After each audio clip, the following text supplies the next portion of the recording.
So, episode 1 of the Koi Perspective, issue 1. I'm here with Chris Thomas from Kitsu Koi. How are you doing, Chris? You alright? Not too bad. We're on our way down to Heathrow. I'm pretty sure we'll be stopping for breakfast at some point.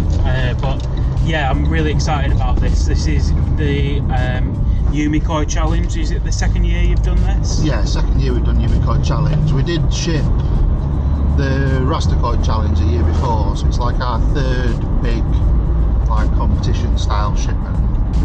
For anyone that doesn't know what the Yumi Koi Challenge is, what is it then? So customers are given an opportunity to buy a fish that will stay in a mud pond for a year. The 1-year-old fish, hand selected in Japan from the breeders by Mike Snaden. They go into Mike's own mud pond that he owns now, about a 45-minute drive from his place. And then they'll stay there for the summer, and then in October, November they get harvested, and then shipped back to dealers like us. It's a worldwide competition. So it's essentially like a big grow and show competition, but worldwide, and ran through dealers all around Europe and Asia as well. Yeah, that's not sure about Asia this year, but it is open to dealers in Asia. America, Switzerland, Holland, I think Belgium, and then UK this year. Wow, okay.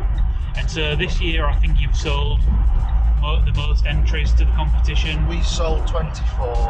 Mike sold something in the 90s. Altogether. Yeah, wow. So I'm excited to see the fish that have been brought in this on the shipment and see how they've grown. I remember when they came out, and there's a load of different breeders on there as well, so it's not like specific to one breeder. There's quite a few different that's right. So the first year that Mike did it as the Yumi Koi Challenge, he only had breeders from his local area. It's a local area, but from like the south of Japan. So we had the fish from southern breeders like Komisako, Sakai Company, Takigawa, Tamura, Ueno, and Akawa. Yeah.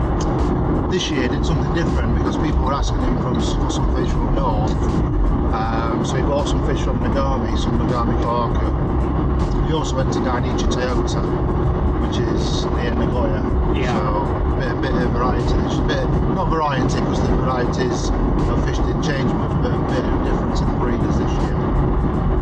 I think it's nice, isn't it? Because if say somebody wanted to buy a Tosai from one of these breeders and essentially have it grown on by the breeder, it'd be very difficult to get access to that level of koi as a carry. Absolutely. So you're benefiting from the economies of scale here. So Mike's going and buying like 10 to 20 of these Tosai, which is not an unusual amount to buy, is it?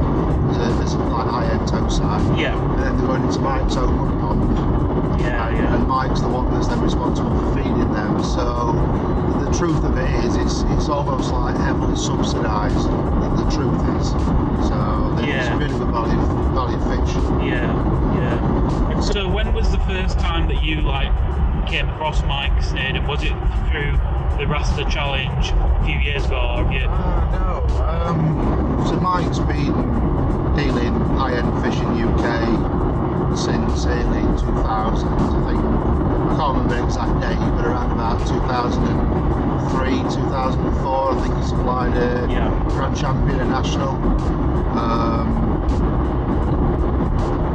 Not had any business dealings with Mike at that time, but I did meet him not long after that, because we went down to a friend of his, Maurice Cox, who were breeding Chagoi, and his Chagoi were absolutely beautiful, grew really big, and they were just as nice as anything from Marseille or Margot. And then Maurice actually took me up to Mike's and we had breakfast, and then not really had anything to do with it much until like 4 or 5 years ago. Started buying fish off him. Interested in buying higher quality fish from down south, fish that can compete at UK koi shows, fish that can grow to jumbo sizes. It's something that Mike's got experience of and can get me access to. So it's an interesting model that Mike's got, isn't it? Because he's obviously, he's not a breeder in Japan, but he's almost got a growing facility out there. He is still a koi dealer. So, and it's not unusual for koi dealers to have fish, that are left as a carry anyway. No. You can buy fish from Ryuki Narita, arguably the world's #1 koi dealer. He will have fish that live in his own mud ponds, his own growing ponds in his facility, and then mud ponds that are owned by breeders.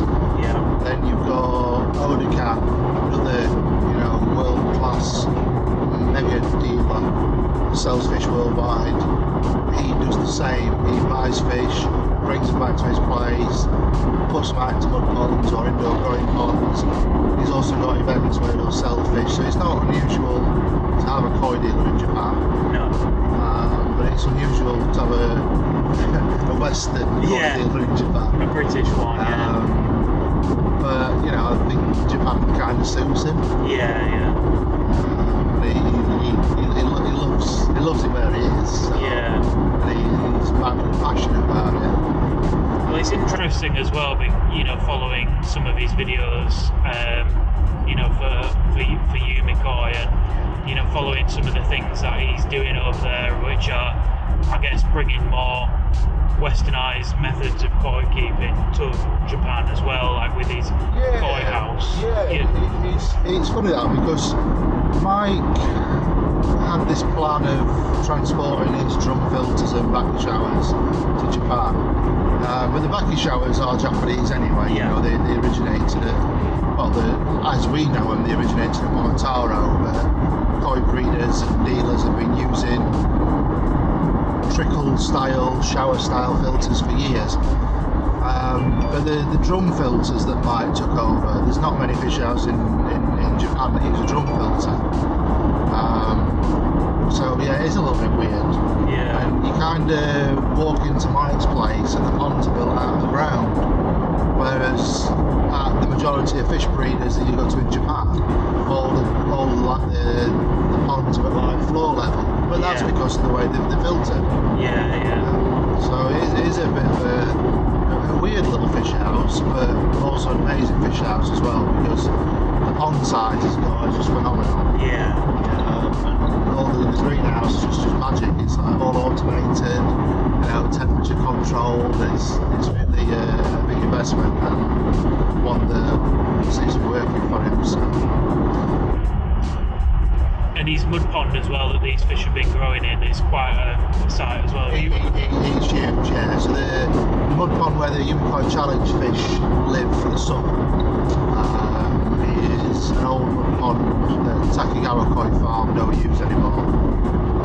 They don't need a pond that size, and probably a little bit too far for them to drive when they've got several mud ponds to look after the service. So they let Mike use this mud pond, and they reckon it's good for like 300 fish that are going from toe side to knee side. So they would put like 35 centimetre fish in there and expect to get 350 to 60 centimetre fish. Yeah. Mike only puts about 120, 130 fish in there. Yeah. So Yeah.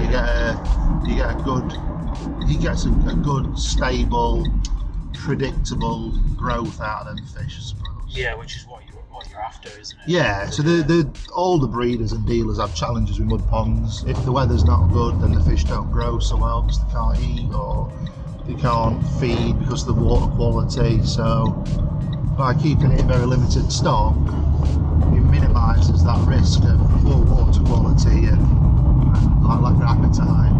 Yeah. There's less demand on that pond.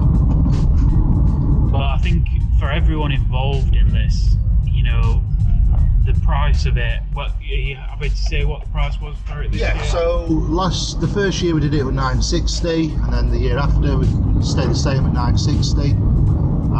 We don't charge shipping up front because, to be honest, there's a risk that it's in a mud pond. If I charge people shipping and it goes wrong, then I've got to start refunding people money. Yeah, and the price is fluctuating all the time. Yes, it does. Yeah, so I can't guarantee what shipping rate would be next year. So we're just 960 for the fish and the mud pond fee, and the growing, and then you pay the shipping when the shipping's due. Last year, I think about 230. This year, 220 something. I think 240. I think. Yeah. So it's not bad at all. Really. No. And we're going to cut here because we're going to get some breakfast now. So we'll be back with you shortly. We've just had breakfast. We're all refilled and ready to go again. So we were speaking about the price of the event. So, you know, 960 you said once for the fish. I think that's again pretty reasonable to say that. The average size that we're expecting these to come at for this Kitsu Koi challenge? 50 to 60 cm after harvest. I think this year the biggest fish came out at 59 from memory. Because the weather in Japan's been pretty spectacular this year, been really warm. Yeah. So I know I said the mites on the ponds understocked and coped better, but the fish came out probably a couple of centimetres smaller than he probably thought they would this year. Yeah. So that's weather. That's the trouble with the weather really in the unregulated mud ponds. Yeah, I think it reached heights this year that were almost like too high for growing for a lot of people. 38, 39, even where mine lives is pretty hot. Yeah. Well, it's pretty hot anywhere, isn't it? Yeah. We wouldn't mind being 28, 29. But his mud pond, I think, I measured at 29, 30 degrees one day, I believe. Yeah. So that really stops the fish eating. The oxygen levels in the pond really depleted, and it's really hinders growth. Yeah. You know, they get about 100 days of growth by available time. So any wastage, you only have to waste a week out of that. That's a good percentage of growth loss. And there's a mix of different varieties in this, isn't there? So I know there's obviously Go Sankey, Kahake Sankey Showa. Yep. There's some Shiros in there as well. Yeah, Omsako Shiros. There's some Jakus, but I think they were Tamora. Yeah. Without looking myself, I think they were Tamora. Yeah. But yeah. Is there a particular fish you're excited to see that you'd had your eye on, or are you just keeping an eye on all your customers' fish? Some of the Sakai company Sankey were probably one of the most requested fish. Yeah. They feature quite high on most people's list. I didn't take any measurements off these lists. I didn't record them, other than looking at them, making sure they were correct, and then sending them to Mike. I didn't import them in a spreadsheet or anywhere. But gut feeling is that the Sakai company fish were really well liked. Yeah. But Mike told me different when I was there. I think the Matsue fish, I think, were the most popular fish. Wow.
25 cm.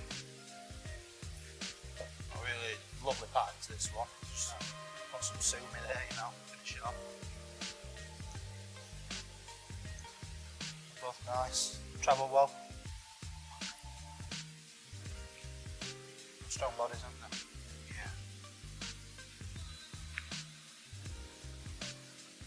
Hopefully 2 happy customers there. Be happy with that. I mean, some lovely pattern ready to come in. Nice tan show spot.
So this Kwaku is a Matsue Kwaku, and it was actually a replacement fish because the customer's Kitsu Koi challenge fish died in the mud pond. It is an upgrade fish, yeah. So the customer has paid a little bit of money towards. I think he had a Sakai Sanki challenge, but he sadly didn't make it out of the mud pond. I think I had a 90 odd fish, 5 didn't make it out, and 2 were my customers. One customer's got replacement, and I'm not actually aware which fish that is at this moment in time, but this was one really customer.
So a long day, but we've made it back. Every fishing safe and sound. You happy? Yeah, 12 hour. What time up? It's about nearly. What is it? Yeah, we left at 9 o'clock this morning. Got to Heathrow at just on 12. Time we fueled up. Fish were already cleared when we got there, which is an absolute unreal situation for me to be in. Steady drive back, lots of traffic though. Yeah. And then, 26 boxes up from like our compound up to our fish house, to our poly tunnel. Yeah, some good going. Yeah. Only 51 fish, but some are 75 cm. So yeah. Something like one fish per box and some cases. But yeah, absolutely over the moon we had the travel. Yeah, and a few customers here today that got a chance to see. Yeah. So a few Human Cod Challenge people arrived to help unbox and see their fish, and they've made up the selection. So Yeah. it's going really well. No, it's been good, and you've got quite a few different fish in there that are available as well. I'm sure. Yeah, some Chiros, Sagi, Naruki, Sanki. Yeah. So hopefully we'll have some details to share later next year about the next year for Koi Challenge. Human Cod Challenge next year, 2024. Alright guys, this is just wrapping up this video before I make my journey home. What a day it's been. I'm really hoping you guys have enjoyed this content as well. It's been a fascinating day. I've never been to pick up a shipment at Heathrow. We kind of went through it like a breeze. I think I was a bit of a lucky charm for getting the shipment processed whilst we was at the place. And well, before we even arrived, the shipment was processed through animal control, which meant that we were on the road pretty quickly as well. So yeah, I was really pleased for Chris with that one. It's always a nervous time when you're bringing all these fish back, I suppose. And I've just enjoyed admiring a lot of fish today. And my kind of summary of the day is, for anyone that's in the mood to kind of experience Azukari, leaving a koi in Japan to grow, this is a really kind of affordable option for people at the price point that it's at, and the quality. It's not often that you get access to some of these top breeders, especially not to leave them in Japan as well for a year and to have that growing on. Chris is really reasonable with his prices, and he's been really supportive of the koi perspective in this first month. And I'm hoping that some of you watching this today will be inspired to get involved with this event next year. I'm certain that he's going to do it again. But it's an experience for everyone to be involved with, and some of the fish that are there have nearly doubled in size, which is quite impressive. So I'd highly recommend this to anybody who's into that kind of thing. And yeah, towards the end there, you may have saw some fish that are available at Kitsu Koi as well. Kitsu's always bringing in top quality koi for sale.